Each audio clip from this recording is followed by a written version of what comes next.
നമസ്കാരം, പുതിയൊരു വീഡിയോയിലേക്ക് എല്ലാവർക്കും സ്വാഗതം. ഞാൻ സിൻസി, ന്യൂസിലൻഡിൽ നിന്നാണ് സംസാരിക്കുന്നത്. ഇന്നത്തെ വീഡിയോ ന്യൂസിലൻഡിലെ നഴ്സസിനെ സംബന്ധിച്ചിട്ടുള്ളതാണ്. നാളെ ജൂലൈ 30 ന്യൂസിലൻഡിലെ നഴ്സസ് ഓർഗനൈസേഷനിലുള്ള നഴ്സസ് ഒരു ഇൻഡസ്ട്രിയൽ ആക്ഷനിലേക്ക് പ്രവേശിക്കുകയാണ്. അതായത് നാളെ രാവിലെ 9 മണി മുതൽ നാളെ കഴിഞ്ഞ് രാവിലെ, അതായത് 30 രാവിലെ 9 മണി മുതൽ 31 രാവിലെ 9 മണി വരെ 24 hours ഇൻഡസ്ട്രിയൽ ആക്ഷനാണ് നടത്തുന്നത്. ന്യൂസിലൻഡിലെ 36,000-ഓളം വരുന്ന നഴ്സസ് ആണ് സ്ട്രൈക്കിലേക്ക് പ്രവേശിക്കുന്നത്. എന്ന് പറഞ്ഞെങ്കിൽ വളരെ സമാധാനപരമായി പോകുന്ന ഒരു സ്ട്രൈക്കാണ് കേട്ടോ. റാലികളും അതുപോലെ തന്നെ ജൈവിളികളും കാണും. ലൈഫ് പ്രിസർവിംഗ് സർവീസുകൾ എല്ലാം നടക്കും. അതായത് അക്യൂട്ട് ആയിട്ടുള്ള കാര്യങ്ങളെല്ലാം ഹോസ്പിറ്റലുകളിൽ നടക്കുകയും ചെയ്യും. അതിനുവേണ്ടി അവർ വോളണ്ടിയർമാരെ ഏർപ്പെടുത്തിയിട്ടുണ്ട്. വർക്ക് ചെയ്യാതെ പുറത്തേക്ക് ഇറങ്ങുന്നവർക്ക് സാലറി ഇല്ലാതെയാണ് ഈ സ്ട്രൈക്കിന് പോകുന്നത്. അപ്പൊ അങ്ങനെയാണ് ഇവിടുത്തെ ഒരു സ്ട്രൈക്ക് എന്ന് പറഞ്ഞെങ്കിൽ. എന്നാൽ നടക്കാതെ പോകുന്ന കാര്യങ്ങൾ എന്ന് പറഞ്ഞെങ്കിൽ ഇവിടെ 4500 സർജറികളോളം ക്യാൻസൽ ചെയ്തിട്ടുണ്ട് എന്നുള്ളതാണ് അറിയാൻ കഴിഞ്ഞിരിക്കുന്നത്. അതുപോലെ തന്നെ പല അപ്പോയിന്റ്മെന്റുകളും റീസ്കെഡ്യൂൾ ചെയ്യേണ്ടതായിട്ടാണ് വന്നിരിക്കുന്നത്. ഇപ്പൊ 2 ദിവസത്തെ കാര്യങ്ങളാണ് മുടങ്ങുന്നത്. ബുധനാഴ്ചത്തെ കാര്യങ്ങളും മുടങ്ങും, അതുപോലെ തന്നെ വ്യാഴാഴ്ചത്തെ പകുതി കാര്യങ്ങളും മുടങ്ങും.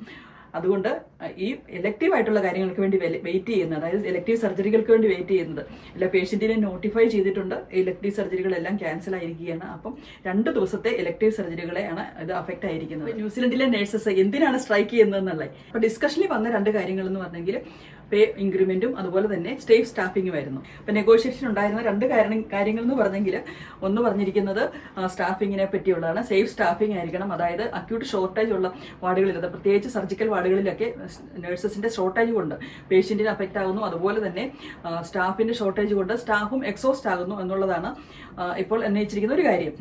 എന്നാൽ അടുത്തതായിട്ട് പറഞ്ഞിരിക്കുന്നത് അതുപോലെ നമ്മുടെ പേ ഇക്വിറ്റി, അതായത് പേ ഇൻക്രിമെന്റ്സ്. ഇപ്പോൾ നമുക്ക് ഇവിടുത്തെ കോസ്റ്റ് ഓഫ് ലിവിംഗ് വളരെ കൂടിയിരിക്കുകയാണ്. ആ കോസ്റ്റ് ഓഫ് ലിവിങ്ങിന് അനുസരിച്ചിട്ടുള്ള ഒരു പേ ഇൻക്രിമെന്റ് ടിഫാറ്റുവോറോ മുന്നോട്ട് വെച്ചില്ല എന്നുള്ളതാണ് ഇപ്പോൾ പറഞ്ഞിരിക്കുന്നത്. അതുകൊണ്ടാണ് ഇപ്പോൾ സ്ട്രൈക്കിലേക്ക് പോകുന്നത്. ടിഫാറ്റുവോറയിലേക്ക് ഉന്നയിച്ചത് 5% ഇൻക്രിമെന്റ് ആണ് ഡിസ്കഷനിലേക്ക് വെച്ചത്. എന്നാൽ ടിഫാറ്റുവോറ 3% ഇൻക്രീസ് കൊടുക്കാനും $325 2 പ്രാവശ്യം ലംസം പേയ്മെന്റ് തരുവാനുമാണ് ടിഫാറ്റുവോറ സമ്മതിച്ചത്. എന്നാൽ എൻഇസഡെന്ന ഓർഗനൈസേഷൻ ഉന്നയിച്ചത് 5% ഇൻക്രിമെന്റും $2,000 ലംസം പേയ്മെന്റുമാണ്. അപ്പോൾ അത് തമ്മിലുള്ള ഒരു നെഗോഷിയേഷൻ കറക്റ്റ് പോകാത്തത് കൊണ്ടാണ് ഇപ്പോൾ ഇത് നമ്മൾ സ്ട്രൈക്കിലേക്ക് പോയിരിക്കുന്നത്.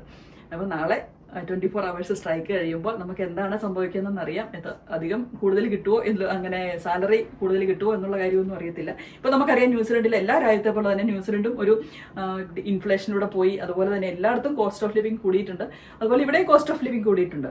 അപ്പോൾ അതുപോലെ ഈ കോവിഡ് കഴിഞ്ഞപ്പോൾ തൊട്ട് ഇവിടുത്തെ നമുക്കറിയാം, കോവിഡ് കഴിഞ്ഞപ്പം തൊട്ട് ഫൈനാൻഷ്യൽ സ്ട്രഗിളിലൂടെയാണ് ഈ രാജ്യം തന്നെ പൊയ്ക്കൊണ്ടിരിക്കുന്നത്. അപ്പോൾ നമുക്ക് ഒരുപാട് ഇൻക്രീസ് കിട്ടും എന്ന് നമ്മൾ പ്രതീക്ഷിച്ചിട്ടും കാര്യമില്ല. നമുക്ക് കിട്ടാൻ ചാൻസ് കുറവാണ്.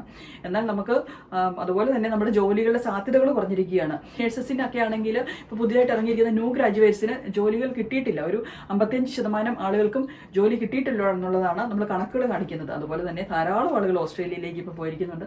സ്പെഷ്യലായിട്ട് ന്യൂ ഗ്രാജുവേറ്റ്സ് ആയിട്ട് പഠിച്ചിറങ്ങിയവർക്ക് ജോലി കിട്ടാത്തവർ അവർക്ക് ജോലി കിട്ടുന്ന സ്ഥലത്തേക്ക് അവർ പോയിരിക്കുകയാണ്. അപ്പോൾ അങ്ങനെയുള്ള കാര്യങ്ങളൊക്കെ ഇപ്പൊ ന്യൂസിലൻഡിൽ സംഭവിച്ചുകൊണ്ടിരിക്കുകയാണ്. അതുകൊണ്ടാണ് ഇപ്പൊ ഇവിടെ ഒരു സ്ട്രൈക്കിലേക്ക് പോകുന്നത്. അപ്പൊ ഈ സ്ട്രൈക്ക് കഴിയുമ്പോൾ എന്തെങ്കിലും ഒരു നന്നായി സംഭവിക്കും എന്ന് നമുക്ക് പ്രതീക്ഷിക്കാം. നന്ദി, നമസ്കാരം, ബൈ.